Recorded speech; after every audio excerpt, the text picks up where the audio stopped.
ఉన్నత విద్య చదువుతున్న డిగ్రీ విద్యార్థులు సామాజిక స్పృహని కలిగి ఉండాలని ప్రముఖ సీనియర్ పాత్రికేయులు తోటమల్ల బాలయోగి పిలుపునిచ్చారు.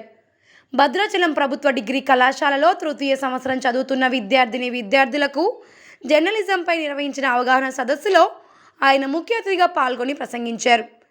ప్రజాస్వామ్య విజయవంతానికి మీడియా ఎంతో దోహదపడుతుందన్నారు. మీడియా లేని ప్రజాస్వామ్య వ్యవస్థ కర్ణుడు లేని భారతం వంటిదని ఆయన అభిప్రాయపడ్డారు. డిగ్రీ, పీజీ స్థాయిలో జర్నలిజం కోర్సులు ప్రవేశపెట్టడం అభినందనీయమని అన్నారు. వీటి ద్వారా ఉద్యోగ ఉపాధి అవకాశాలు దొరుకుతాయని వెల్లడించారు.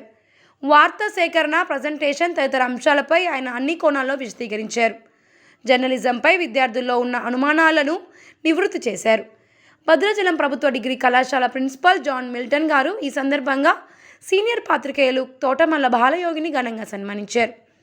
ఈ కార్యక్రమంలో వైస్ ప్రిన్సిపల్ డి భద్రయ్య గారు, తెలుగు డిపార్ట్మెంట్ అధ్యాపకులు రాంబాబు గారు, జాయ్ కిరణ్ గారు, వీరన్న, సుధాకర్, రమణ తదితరులు పాల్గొన్నారు.